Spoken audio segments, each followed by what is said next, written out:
Nace en México, en un pueblecito del norte de México. Cuando tiene 18 años, quiere su padre que estudie Derecho y él, por complacerle, baja a la Ciudad de México, a México DF, una ciudad de 20 millones de habitantes, enorme, muy poblada. Y después del primer semestre decide entrar en el mundo de la música, en el mundo del arte. En su familia ya había artistas, había pintores, había músicos también. Y su primer trabajo, si no tengo mal entendido, es como modelo. Después entra a formar parte de un grupo musical que se llama Cairo. Esto le da muchísima popularidad, una gira enorme, vende muchísimos discos, se hace muy famoso. Después trabaja en telenovelas, resumo muchísimo, porque lo que nos interesa es oírle a él. Después hemos visto en Internet, en YouTube, yo creo que todas, una actuación que tiene con Jennifer López. Cuando empezamos a conocer a Eduardo, hace un par de años que se empezó a oír hablar de él. Y tiene la suerte de en un avión encontrarse con el vicepresidente de la Fox, una productora muy importante estadounidense, que le ofrece un papel. Ahora os dejo ya con él porque...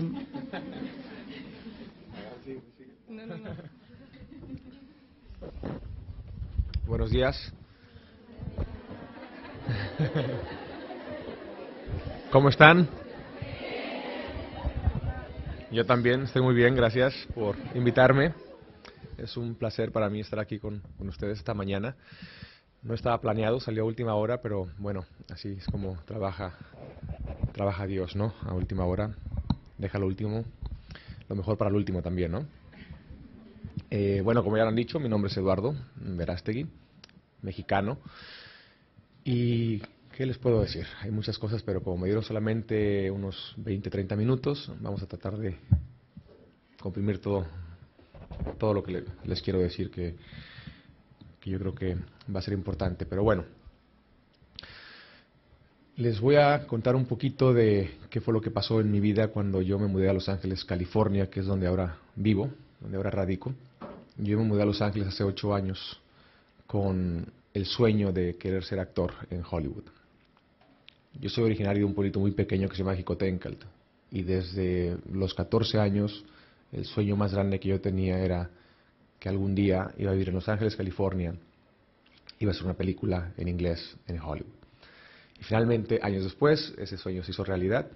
A mis 27 años me encontraba filmando una película en inglés, sin hablar inglés, porque nunca lo estudié. Y como mencionaron, conocí a una persona en un vuelo de Miami a Los Ángeles. Vine yo volando con mi manager, porque en aquel entonces había grabado un disco como solista en Miami y lo iba a promocionar a Los Ángeles, California. Y mientras me encontraba volando de Miami a Los Ángeles, esta persona que trabaja en 20th Century Fox se me quedaba viendo, de tal manera que llegó un momento donde me empezó a molestar, ¿no? Porque era que me está viendo, ¿no? Pero bueno, finalmente es porque él andaba buscando un actor mexicano que tuviera un acento natural y fuerte para este personaje que él estaba buscando. Así es que él escuchó que yo estaba hablando con mi manager en español. Y bueno, para no hacerles el cuento largo, me invitó a hacer una audición. Yo le dije que no hablaba inglés, sabía contar del 1 al 10 y decir una que otra palabrita, ¿no? French fries, hamburger, I'm hungry, what is the bathroom, y cositas así, ¿no?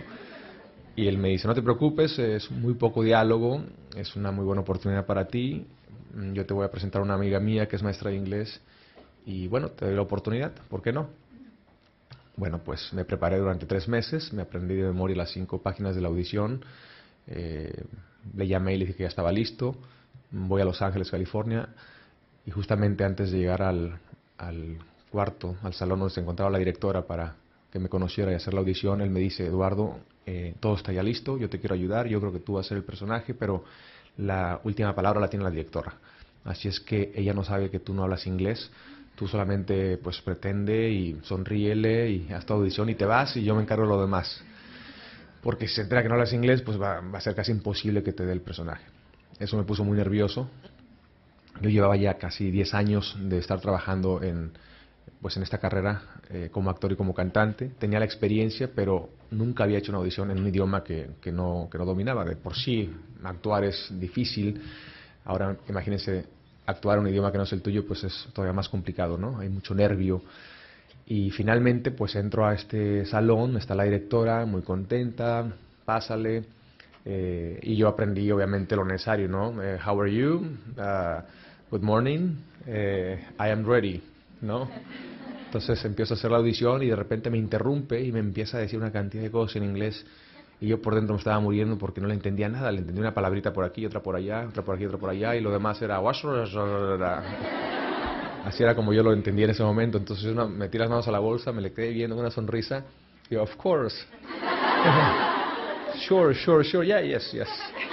Y entonces, obviamente, pues por intuición, sabía que me estaba corrigiendo en algo y dándome direcciones para que lo hiciera de otra manera. Entonces simplemente dije, bueno, lo voy a hacer diferente a como lo hice y a lo mejor adivino lo que me está diciendo, ¿no? Y así fue lo que hice y finalmente ya me dicen, bueno, pues muchas gracias, adiós, me voy. Y yo pensé que había hecho la peor audición de mi vida, salí deprimido, triste, dije, no, ya metí la pata, no, qué oportunidad, se me fue de las manos, qué tonto, ¿cómo no aprendí inglés cuando mis padres me dijeron que tenía que aprender inglés? Y ahí empecé obviamente a lamentar, ¿no? Esos días donde tuve la oportunidad de aprenderlo y no lo aprendí. Pero bueno, finalmente se tardaron como un mes. Y dije, no, bueno, ni siquiera las gracias me dieron, ¿no? Y un mes después me llama el director de casting y me dice, Eduardo, estás entre tú y 10 más. Nada mal para hacer tu primera audición. Bueno, así ya me dio mucho consuelo, ¿no? Y un mes después, Eduardo, eres entre tú y 2 más. Bueno, imagínense lo que se siente, ¿no? Como actor cuando estás esperando una oportunidad tan grande y ya después, un mes más me dicen, pues te has quedado con el personaje. Lo cual para mí fue algo muy grande, ¿no? Porque es el típico sueño americano, ¿no? Vas en un avión, conoces a alguien, te invitan a hacer una audición, no hablas inglés, te preparas en 3 meses, haces la audición y de pronto te ganas el personaje. Y justamente después de haber hecho esta película, yo llevaba ya 10 años trabajando como actor. Empecé primero haciendo telenovelas en México. Bueno, antes de eso, empecé primero cantando en un grupo que se llamaba Cairo, viajando por toda Latinoamérica, dando conciertos. Después las telenovelas. Hice como 5 telenovelas en un periodo de tiempo de 3 años y medio. Después me mudo a Miami, grabo mi disco. Después hago el video con Jennifer López. Hice otras cosas por ahí que no son importantes, pero bueno, me encontraba trabajando también. Y después esta película. Finalmente habían sido 10 años sin parar, trabajando muy duro para que algún día poder lograr y aterrizar este sueño de trabajar en Hollywood. Y ya se había logrado ese sueño. Y de pronto me encontraba con un grupo de 20 personas, 15, 20 personas trabajando para mí, agentes, managers, publicistas, abogados, etc. Y bueno, justamente después de haber hecho esa película, por un lado yo sentía que tenía todo en mi vida, ¿no? La fama que yo quería, obviamente nunca es suficiente, pero ya era algo que para mí era importante, ¿no? Cierta fama, cierto éxito, un grupo de personas trabajando para mí, el sueño se había hecho realidad. Así es que yo sentía que tenía todo en mi vida, por un lado, pero por otro lado, al mismo tiempo sentía que no tenía nada. Mi corazón se encontraba vacío, me sentía solo, confundido, porque por un lado yo pensaba que después de lograr todas estas cosas que había logrado iba a ser un hombre feliz, pero por otro lado pues no era feliz, algo me faltaba. Estaba bastante perdido y encerrado en una burbuja donde reinaba la vanidad, el ego, la soberbia. Poco a poquito iba muriendo, ¿no? Espiritualmente estaba ya agonizando. Algo me faltaba, pero no sabía qué. Quería pedirle ayuda a alguien, pero no sabía a quién, porque en aquel entonces yo me sentía la última Coca-Cola del desierto, ¿no? Entonces mi soberbia no me dejaba salir y pedirle ayuda a alguien, porque todos mis amigos y todas las personas que en aquel momento trabajaban para mí, pues yo era como el jefe de alguna manera, ¿no? Yo era el que daba consejos. Entonces de pronto, claro, a la hora de llegar a mi casa, solo, antes de dormir, pues estaba triste, estaba pasando por un momento demasiado difícil, una crisis muy fuerte, ¿no? Y ahí fue donde, gracias a Dios, esta maestra de inglés que me presentó el director de casting fue la que me salvó de este hoyo donde yo estaba cayendo, ¿no? Una maestra que no solamente me enseñó inglés, sino cambió mi vida. Porque ella, de una manera muy inteligente, yo tenía 28 años en aquel entonces, ella tenía 33 años, Nunca había conocido una mujer tan inteligente hasta ese entonces. Una mujer coherente, católica, practicante. En mi opinión, pues estaba enfrente de una santa, ¿no? Porque fue una mujer que, en primer lugar, nunca me sentí juzgado. Fue muy inteligente de cómo ella me fue evangelizando sin yo darme cuenta, porque ella solamente me hacía preguntas. No me decía, oye, estás haciendo mal aquí o acá. Oye, no hagas esto. Oye, fíjate que no estoy de acuerdo con esta película por esto y esto y esto. No, simple y sencillamente me hacía preguntas. Eduardo, ¿cómo escoges tus proyectos? ¿Y por qué? ¿Qué tipo de mensaje le quieres dar tú a la sociedad? ¿Y por qué? ¿Quién es Dios en tu vida? Obviamente, mexicano, pues fui criado en una familia católica. Yo pensaba que era un católico, pues, de los buenos, porque iba a misa una vez al año. Yo pensaba que era muy buen católico porque rezaba un Padre Nuestro antes de dormirme y porque yo decía, mientras no mates a nadie y no robes, todo está bien, ¿no? No soy un santo, pero tampoco soy un criminal. Yo no le hago daño a nadie, soy buena persona. También decía, hablo con mis padres siempre, no soy perfecto, tengo mis debilidades, pero bueno, Dios me ama, yo lo amo y tan tan. Ya era una licencia que inconscientemente yo me daba para hacer lo que yo quisiera. Yo pensaba que esa era la verdadera libertad, hacer lo que yo quisiera, ¿no? Por eso me volví muy rebelde en mi casa, porque en mi casa me marcaban pues, una cantidad de reglas, no hagas esto, no hagas el otro, no hagas esto, no hagas el otro, y pues obviamente me rebelé. Soy el mayor, tengo 3 hermanas, entonces imagínense, el mayor, fui el primer hijo, el primer nieto, el primer sobrino, entonces fui muy consentido y obviamente muchas de las cosas que al principio pues se me otorgaban y me daban, fue lo que yo creo que me hizo más daño, porque llegó un momento que cuando ya de pronto se dieron cuenta que yo estaba muy chiflado y era un niño bastante consentido y mimado, pues cuando me empezaron a poner el alto y a decir no en ciertas cosas, pues yo me inflé, ¿no? Y ahí fue donde me perdí y fui la oveja descarriada, ovejilla negra de la familia por muchos años. Entonces, claro, cuando yo estoy con esta maestra de inglés hablando de todas estas cosas importantes, poco a poco ella me hace pensar en lo que verdaderamente importa en la vida. Ella me decía, Eduardo, ¿te has dado cuenta que tu gente aquí en Estados Unidos, tu comunidad latina, que son casi 50 millones de personas, siempre han sido estereotipados de una manera muy negativa en el cine? Siempre los ponen a ustedes como delincuentes, como narcotraficantes, como rateros, drogadictos, prostitutas, borrachos, y si eres guapo, te dan el personaje de Latin Lover, Don Juan Casanova mujeriego. Y de ahí no te sacan, y te dan eso como si fuera un trofeo, ¿no? Vamos, este es el próximo Latin Lover de Hollywood, como si eso fuera algo por lo cual hay que sentirse orgulloso. Muy pocas veces te has dado cuenta que a tu gente, y así lo manejaba ya, a tu gente como para que provocarme un poco, ¿no? A tu gente nunca le dan el personaje de héroe.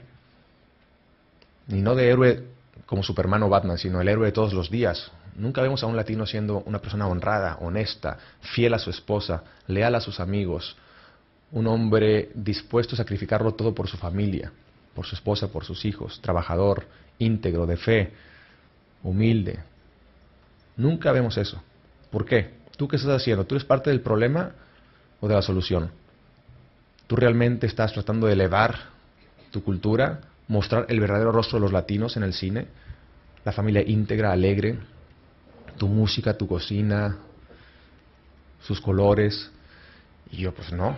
A ver, déjame ver qué he hecho. Entonces, claro, volteaba y analizaba todos mis proyectos y veía que efectivamente siempre había sido parte del problema y no de la solución. Y así fue como ella empezó a tratar de abrirme los ojos, ¿no? Y ya que se ganó mi confianza y que hubo ya una amistad, pues poco a poco empezaba ya a profundizar más en la fe. Bueno, ¿y qué es la fe católica para ti? ¿Es importante? ¿Qué significa ser católico para ti? Entonces, claro, me dejaba opinar. Y al final me hacía otras 10 preguntas para que me confundiera y que yo solo cayera en contradicciones, para que al final yo me diera cuenta, aquí algo está mal, ¿no?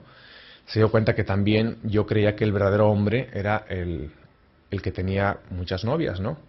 Porque yo siempre leí en los periódicos y en las revistas, ¿no? Julio Iglesias, el hombre de las 1000 mujeres. ¡Wow! Yo quiero ser como él algún día, ¿no? o otro cantante, lo mismo, o no sé, otro actor diciendo lo mismo, las películas que veía, las telenovelas que veía, las revistas que leía, todo era lo mismo, ¿no? Entonces, claro, yo estaba rodeado de pura gente que pues me invitaba a pensar de esa manera. Entonces yo pensaba que, bueno, esa es la felicidad, tener todo esto. Y esta maestra de inglés se dio cuenta de cómo vivía. Entonces un día me dice, ¿y a ti te gustaría casarte algún día? Claro. ¿Te gustaría tener familia? Sí. ¿Te gustaría tener hijas? Sí. ¿Y qué tipo de hombre te gustaría a ti que tus hijas conocieran para formar una familia? Y yo, bueno, yo describí un santo, ¿no? Un hombre leal, un hombre fiel a mi hija, un hombre que la va a poner en un pedestal como si fuera un diamante, un hombre que la va a tratar como una reina, un hombre que va a estar dispuesto a sacrificarlo todo por ella, a morir por ella, que la va a tener siempre alegre y esto, y bueno, hasta la salida se me acababa, ¿no? Por describir a este hombre perfecto para mi hija, obviamente, ¿no? Y al final cuando termino me dice, ¿y qué más, qué más? No, y esto, síguele. Y ya finalmente cuando describo este hombre perfecto, ideal para una hija, el día de mañana, ella me dice, ¿y tú eres ese hombre? Y yo, bueno, a ver, déjame ver la lista otra vez. Y bueno, pues obviamente al final, casi con una lágrima en el ojo, le digo, bueno, pues no. Y te has dado cuenta entonces en la contradicción en la que vives, porque por un lado exiges un hombre con esas cualidades, ese hombre ideal que tú acabas de describir, que yo no dije nada, tú lo dijiste. Tú quieres un hombre así para tu hija, pero tú no eres ese hombre para la hija de alguien más.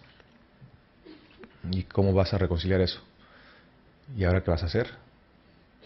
Hay una regla muy simple, no haz por los demás lo que quisieran por ti, ¿no? O no no le hagas a los demás lo que no quisieras que te hagan a ti. La regla de oro. Entonces, claro, es imposible ganar un argumento de esos, ¿no? Es imposible ganarle a alguien que simplemente te está haciendo preguntas y tú solito te enredas y terminas completamente, te caes solito. Son preguntas que finalmente, al final, pues te das cuenta de que el problema está en ti. Entonces no la puedes ni siquiera juzgar a ella o sentirte juzgado porque tú solito fuiste el que caíste, ¿no?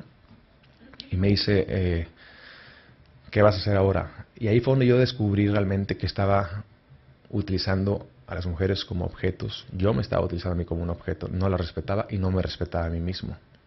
Pensando que el verdadero hombre era aquel que tenía 1000 mujeres, me di cuenta que eso era una mentira.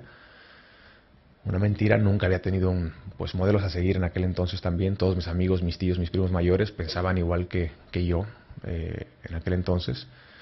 Entonces era la primera vez que alguien realmente me retaba y me invitaba a pensar de una manera diferente.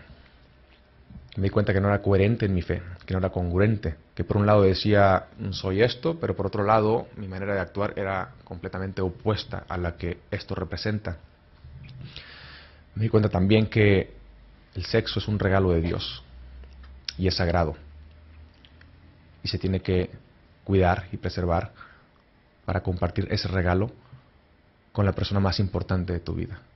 En mi caso, después de Dios, ¿quién va a ser esa persona? La madre de mis hijos, mi esposa. ¿Cuándo voy a saber quién es esa persona al 100%? El día en que me case. Antes no se sabe. Todo puede cambiar. Tengo amigos que han estado 4 años comprometidos y una semana antes o un mes antes termina la cosa, ¿no? Y ellos estaban segurísimos que se iban a casar y de pronto algo pasó y eso no sucedió. Así es que la única manera para estar 100% seguro de que ella es o él es cuando está uno en el altar. Antes no se puede. Así es que hasta que no llegue ese momento, ¿para qué compartir este gran regalo con alguien que no va a ser la persona por la cual pues tú vas a dar la vida? Y ahí fue donde obviamente pues salieron muchas lágrimas, porque cuando volteo hacia atrás y veo ese camino recorrido donde lastimé a mucha gente y me lastimé a mí mismo y a mi familia y a mis hermanas, porque no fui un buen ejemplo para ellas. 3 hermanas que me veían a mí como el hermano mayor, y de la manera como me comportaba, pues obviamente las confundía a ellas también, ¿no? Porque yo era muy protector. A mis hermanas no las toca nadie. ¿no? Pero al mismo tiempo ellas veían lo que yo hacía, entonces pues ellas estaban también completamente confundidas, ¿no? Y bueno, pues yo no fui un buen hermano, no fui un buen amigo, y ahí fue donde le hice una promesa a Dios también, de que jamás volvería a estar con una mujer hasta el día en que me case. Ahí entendí realmente lo que era la castidad. Nadie me había hablado jamás de la castidad. Así es que era un católico que se sentía orgulloso de ser católico, pero era ignorante, no conocía mi fe. Y uno no puede amar lo que uno no conoce. Entonces, mi fe no era el centro de mi vida, no porque yo no quisiera, sino porque no conocía mi fe. Fue hasta ese entonces que a través de ella empecé a conocer mi fe, fui a ver a un sacerdote, empecé a leer pues, libros de filosofía, de teología, empecé a ir a estudios bíblicos, empecé a descubrir un tesoro que no conocía y a querer practicar algo que mis padres me habían dado pero que no conocía. Entonces ya no era qué es lo que yo quiero, cómo pienso, sino más bien qué dice la iglesia de esto, qué dice la iglesia de mi carrera, porque si mi carrera entonces está mal, pues la dejo. Y fue como una especie de milagro realmente, porque cambiar en Hollywood, un lugar que no es Lourdes o Fátima, no es un centro de conversión en el mundo, ¿no? Es un centro de perdición donde la gente va ahí a perderse. Y justamente ahí rodeado de 20 managers adulándote, diciéndote que tú vas a ser el próximo Latin Lover, estrella de Hollywood, tú vas a ser el próximo esto, el otro, todo el mundo aplaudiéndote, todo tu equipo alabándote todo el tiempo, pues eso te perjudica muchísimo, es peligrosísimo porque te la empiezas a creer. Entonces de pronto pues pierdes la perspectiva de todo, qué está bien y qué está mal, todo es relativo. Y ahí fue donde, gracias a Dios, y también gracias a las oraciones de mi madre, que fue la que yo creo que participó mucho en todo este cambio, porque ella le dijo a mi padre un día: si mis palabras ya no tocan el corazón de mi hijo, mis oraciones van a tocar su corazón algún día, y con mis oraciones lo voy a enderezar. Y yo creo que no hay nada más poderoso que las oraciones de una madre por sus hijos, porque si alguien como yo, que estaba completamente perdido y viviendo en un lugar donde es la capital de las tentaciones, pudo cambiar, yo se lo debo a las oraciones de mi madre, que nunca se rindió, nunca perdió la esperanza, y yo estoy aquí hablando con ustedes, pues gracias a ella, ¿no? De alguna manera. Y gracias a ella también, yo estoy seguro que Yasmín, que fue mi maestra de inglés, fue el instrumento que Dios utilizó para cambiar mi vida, por esas oraciones de esa mujer que se encontraba en un pueblito, que se sentía incapaz de cambiar a su hijo a través de conversaciones, y se agarró del rosario, dijo: el rosario lo va a cambiar algún día. Y años después, de pronto estoy hablando con mi mamá de que voy a misa todos los días, de que rezo el rosario todos los días, cuando antes el rosario lo traía colgado nada más de adorno, como si fuera un amuleto. Era muy supersticioso en aquel entonces, y obviamente yo decía: mi mamá lo reza y yo me lo cuelgo, así es que somos un equipo, ¿no?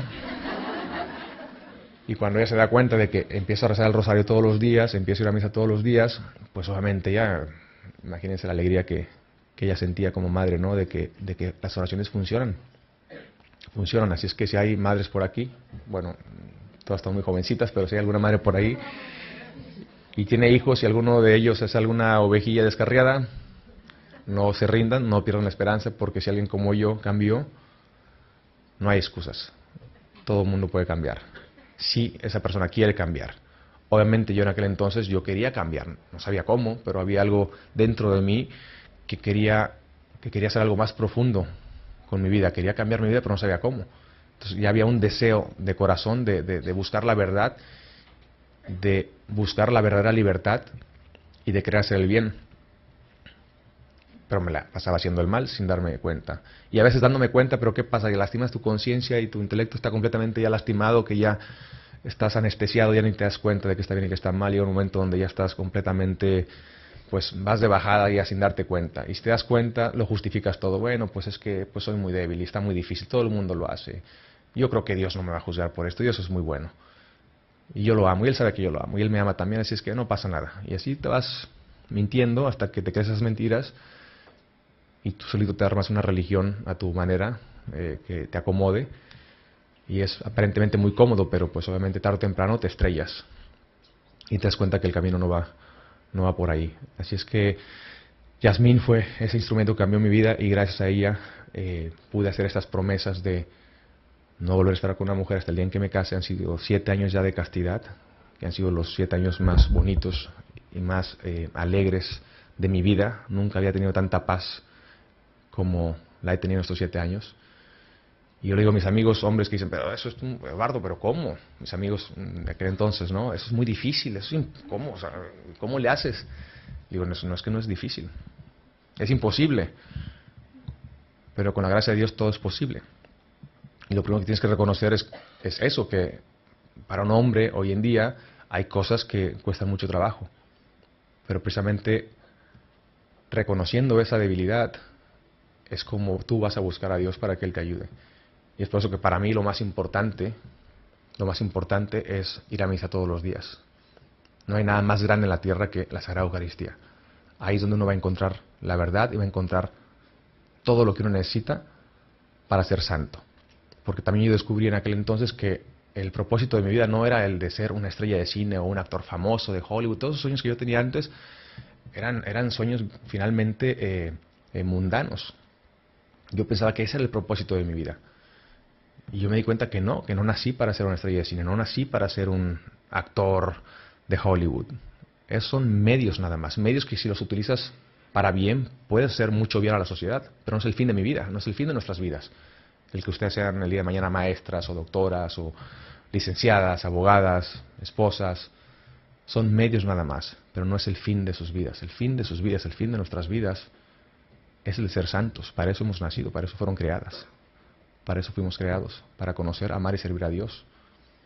Y seguir lo que la Madre Teresa de Calcuta, cuando nos dijo que no somos llamados a ser personas de éxito, somos llamados a ser personas fieles a Dios. Ese es nuestro éxito. Ahora que si después de ser fiel a Dios viene el éxito del mundo, pues es una bendición, hay que dar gracias y no pasa nada y todo está muy bien. Pero si no viene el éxito, nosotros no podemos comprometer nuestra fe ni nuestros principios ni nuestros valores con tal de obtener el éxito que viene del mundo, porque ese éxito no viene de Dios. Así es que ahí fue donde yo sentí por primera vez una libertad de desprenderme de todos esos sueños que yo tenía, porque descubrí que muchas veces nuestros propios sueños personales pueden llegar a ser nuestros peores enemigos si esos sueños no van en línea con la voluntad de Dios. Entonces ahí era cuando cambié mi manera de pensar y dije, bueno, ya no es qué es lo que yo quiero, sino qué es lo que Dios quiere de mí. Cosa que nunca había pasado, siempre era yo quiero esto, yo quiero el otro, yo quiero esto, yo quiero el otro, yo voy a hacer esto porque yo lo quiero. Todo estaba al servicio de mí. Todo el mundo yo lo centraba para mí. No era qué puedo hacer con mis talentos para servir a los demás, sino más bien qué puedo hacer con mis talentos para servirme a mí. Entonces ya no era qué es lo que yo quiero, sino más bien qué es lo que Dios quiere de mí. Ayúdame a hacer tu voluntad. Entonces voy a visitar a un sacerdote que me ayuda muchísimo porque pues me dio una serie de libros que me empezaron a ayudar también a descubrir realmente cómo se puede llegar a ser casto. Entonces el amigo que me decía que era imposible, yo le dije, ¿por qué es imposible? Porque es una necesidad física, Eduardo. Digo, no seas mentiroso. No es una necesidad física. ¿Quién te ha lavado el coco, como decimos en México? ¿Qué estás leyendo? No es una necesidad física. La necesidad física es comer, porque si no comes te mueres. Respirar, porque si no respiras te mueres. Yo hasta ahora nunca he escuchado que alguien haya muerto por abstinencia. Así es que no es una necesidad física, es un deseo muy fuerte, pero que se puede controlar con la razón, por la gracia de Dios. Se puede controlar. Las pasiones no es que sean malas, pero no podemos vivir de acuerdo a nuestras pasiones desordenadas. Las pasiones son buenas si están ordenadas, y si la pasión obedece a la razón y la razón obedece a Dios, eso es integridad. Ahí es donde está uno unido con Dios, en una integridad sólida. Así es que sí se puede. Y no solamente se puede, sino que va a ser inmensamente feliz. Yo tengo 3 hermanas y siempre les digo lo mismo. Realmente, ¿qué tipo de hombre andan buscando ustedes? Y yo les digo, momento, no me digan, se los voy a describir. Díganme si ustedes quieren un hombre así. ¿Ustedes quieren un hombre que dé la vida por ustedes? Sí. Un hombre que sea fiel a usted siempre, que les va a ser fiel. Desde luego que sí. Un hombre que esté dispuesto a morir por ustedes. Un hombre que siempre esté pensando en cómo hacerlas felices. Detallista. Que solamente tenga ojos para ustedes, que las ponga en un diamante como si fueran pedestal. Al revés, que las ponga en un pedestal como si fueran diamantes. Me dice, pues sí, queremos eso, obviamente. Bueno, ustedes se tienen que hacer otra pregunta. ¿Qué tipo de mujeres esos hombres están buscando? El que quiera diamante, que se convierta en diamante. Tenía un amigo que hace mucho me llamó y estaba muy triste porque es que mi novia me acaba de poner el cuerno. No puedo creer que ella me hizo a mí eso. Es que las mujeres son... Y bueno, y seguía. Es que no puedo creer. ¿A mí me hizo eso? Y con fulano de tal que lo conozco. No, qué traición. Y le digo, pero si tú le acabas de hacer lo mismo hace 3 semanas. Pues, ¿qué esperabas? Bueno, es que sí, pero es que es diferente. ¿Diferente de qué? Si tú quieres un diamante, tú tienes que ser diamante primero. Pero no esperes un diamante cuando tú eres... ¿Cómo se llama esta piedrita que es como un diamante falso? Circonita. ¿Una circonita? Si tú eres una circonita, pues no esperes un diamante, te vas a encontrar otra circonita igual que tú. Obviamente, ¿no? El que anda nadando en un charco de lodo sucio, pues no se va a encontrar ahí un delfín, ¿no? Se va a encontrar a pues un puerquito, ¿no? Igual que él. Y luego no te andas quejando, es que hay un puerquito por ahí, pues tú eres otro. Tienes que salirte de ahí, limpiarte y entonces sí, tírate al Caribe, donde el agua es transparente, donde hay delfines y puedes ver con claridad. Y ahí sí vas a ver cómo te va a ir bien. Y vas a encontrar una persona que te va a hacer inmensamente feliz y tú a ella. Pero para eso, pues tiene que haber un sacrificio. Todo lo que vale la pena requiere sacrificio. No es fácil, es ir contracorriente, claro. El mundo va para allá y la virtud va para acá. Pero ¿qué quiere ser? ¿Qué tipo de hombre quiere ser? Un hombre de esos que van con la corriente, que no se controla a sí mismo, que miente, que engaña, que es infiel, que seduce, manipula, o un hombre de virtud, un hombre que dice la verdad. Y eso es más difícil, pero es lo que vale la pena y es por lo que hay que luchar para convertirse en un hombre así. Entonces, a todas las mujeres por ahí, no sé si ustedes ya tienen novio, todavía no sé qué edad tienen, pero por ahí ustedes tienen que preguntarse realmente si esa persona las valora, las respeta y si realmente las ama. Es aquel hombre que pues no solamente va a ser un hombre casto, sino que las va a proteger a ustedes también. Y si no, mándenlo a volar. Mándenlo a volar, ¿por qué? Porque no las va a llevar a ningún lugar sano. Y se los digo por experiencia, porque yo antes no pensaba así. Y yo lastimé a muchísimas mujeres que, como lo dije ayer, me gustaría que, le pedía yo a Dios en aquel entonces cuando hubo este cambio en mi vida y cuando me di cuenta que no estaba yo utilizando ese regalo de Dios, no lo estaba cuidando ni guardando, sino estaba desperdiciándolo, lastimando a gente, pues en ese momento había una gran culpa que le pedí a Dios, ojalá y pudiera regresar el tiempo y borrar todo lo que hice y empezar de nuevo. Y era una impotencia que no tiene ni idea lo que en aquel entonces yo sentía, ¿no? ¿Cómo puedo borrar todo eso? Y no podía, ¿no? Y bueno, por lo menos verle la cara a cada una de ellas y pedirles perdón. Y me concedió un par de veces hacer eso, pero pues no con todas. Y era un sentimiento de culpa y veía a mis 3 hermanas y pensaba el día de mañana si me casaba y tenía hijas y si alguien las tratara a ellas como yo traté a algunas de las novias que tuve. Y bueno, eso me partía el corazón. Y era un sentimiento de tristeza, de una tristeza profundísima, que no me dejaba ni siquiera respirar.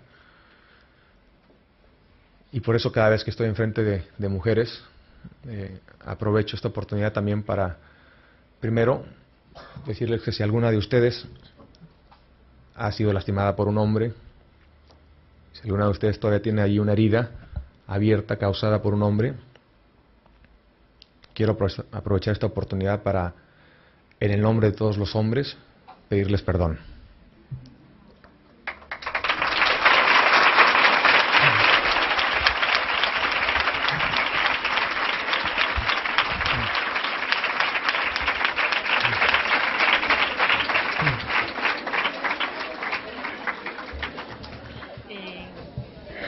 Eduardo, ayer comentaba... No te oímos, ¿eh? ¿Me oís? No, se oye. ¿No se oye? Ahora sí que se oye, sí. No, solamente como quedan 2 minutillos, nada más, Ayer comentaste en la WIC que habías estado en la manifestación de Madrid a favor de la vida.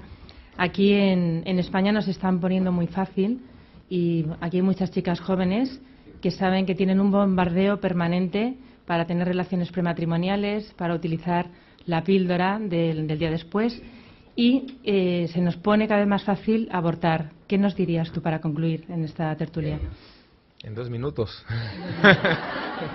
Eso es casi imposible. Bueno, primero, felicitar a todas las personas que trabajan utilizando sus talentos para defender a aquellos que no se pueden defender. Y todas aquellas mujeres que son la voz de aquellos que no tienen voz, pues aplaudo ese gran trabajo que hacen, porque es lo más noble que uno puede hacer hoy en día. No hay nada más bello y más bonito que levantarse todos los días en la mañana y tener el deseo de utilizar todo lo que tú tengas, tu vida, tus talentos, para servir a los demás, especialmente aquellos que son los más vulnerables, que son los bebés que se encuentran en el vientre de la madre. Ese vientre tiene que ser el lugar más seguro del planeta, y es el lugar que más atacado está siendo el día de hoy.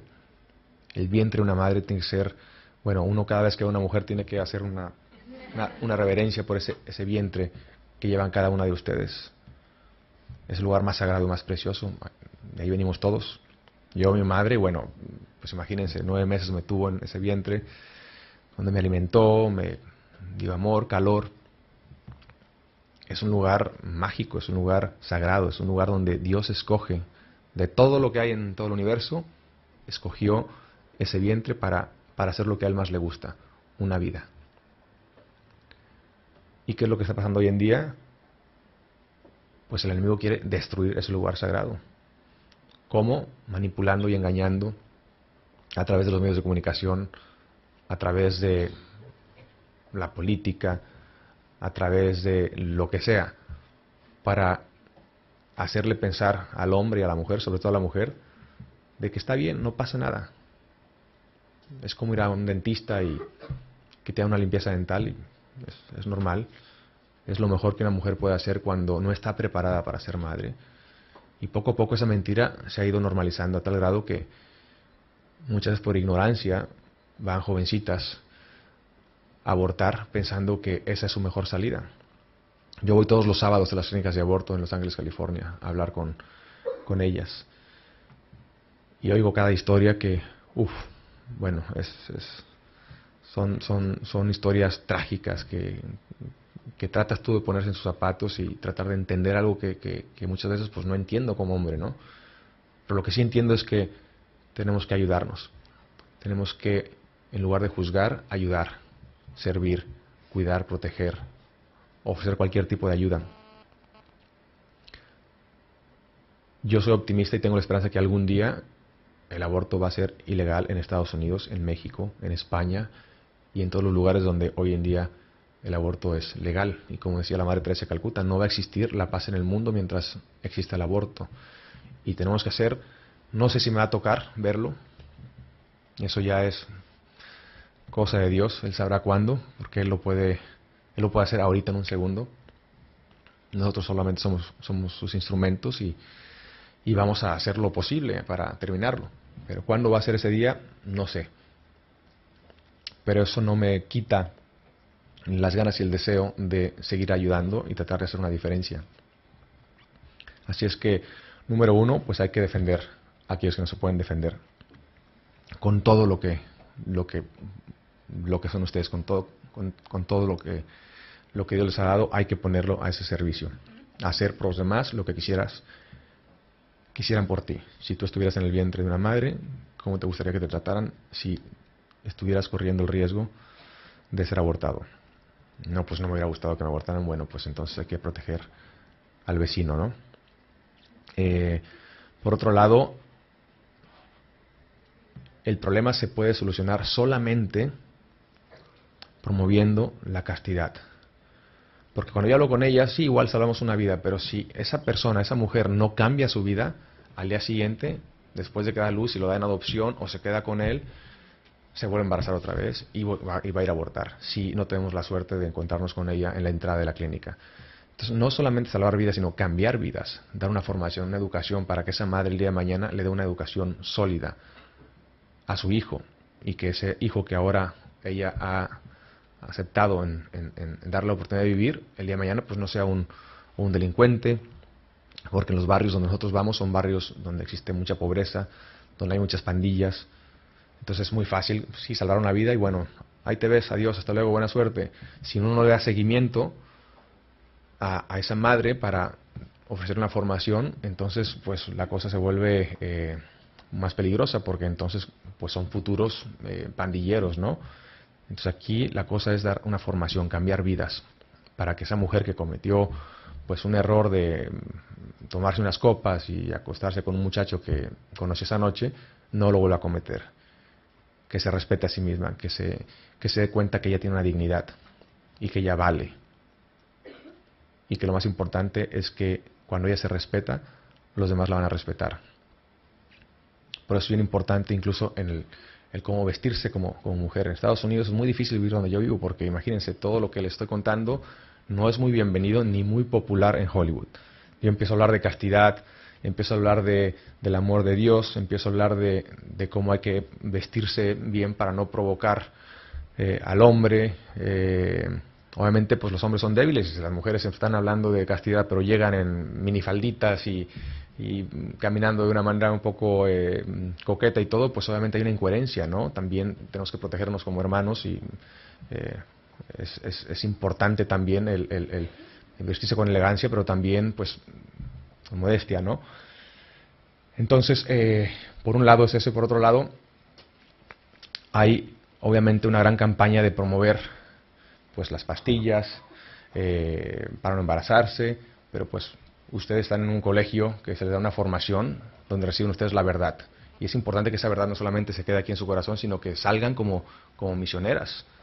Cada una de ustedes puede cambiar este país. Si cada uno de ustedes realmente cree lo que está recibiendo y lo pone en su corazón con una convicción de salir al mundo y ser esa luz en la oscuridad, en su familia. Cuando yo me convertí fue bien difícil. En mi casa había muchos miembros de mi familia que pensaron que estaba loco.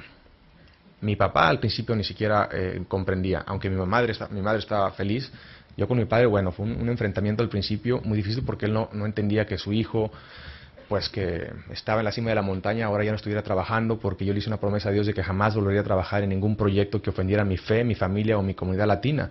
Y por andar haciendo esa promesa me quedé sin trabajo por 4 años, porque todo lo que me llegaba a mi escritorio como oferta de trabajo hablaba de lo que yo había prometido ya no volver a hacer. Entonces me la pasaba rechazando proyectos hasta que llegó un día que me quedé casi en la calle, ¿no? Entonces mi papá estaba muy preocupado, me decía, oye, estás exagerando, no seas fanático, estás loco, ¿qué te pasa? Que no sé qué, no exageres, y esto no tiene nada de malo. Y entonces fue muy difícil que en mi propia familia de pronto lo que yo estaba practicando, pues había un enfrentamiento, ¿no? Pero ¿qué pasa? Ahí fue donde dije, esta es una oportunidad para también ser una luz en mi casa, con mis primos, con mis tíos. Y ahora, gracias a Dios, todos han tenido una conversión. Como casi todos, me falta uno por ahí, uno que otro rebelde, pero a lo que voy es de que estoy seguro que cada uno de ustedes, pues no todos van a ser en su casa santos, ¿no? O a lo mejor no todos van a tener el deseo de ser santos. O su mamá o su papá, a lo mejor no, pues no está al 100% convencido o convencida con lo que ustedes reciben en esta escuela, o su prima o su hermana, su hermano, o el cuñado, o la tía. Pero qué oportunidad tan grande tienen ustedes de realmente formarse, crecer espiritualmente a través de su ejemplo, transformar todas estas personas que Dios pone en sus caminos. Es una labor increíble. Entonces, pues nada, yo me comprometo a rezar por cada una de ustedes para que sean santas, que para eso han sido creadas y para eso han nacido. No hay nada más grande que eso. Eso es lo único que importa y lo que vale la pena luchar por la santidad. Voy a rezar por cada uno de ustedes para que sean fieles a Dios todos los días de su vida, y ustedes recen por mí para que yo también pueda ser fiel a Dios todos los días de mi vida. Así es que Dios las bendiga, muchísimas gracias. Me hubiera gustado estar más tiempo con ustedes, pero ya me están aquí presionando.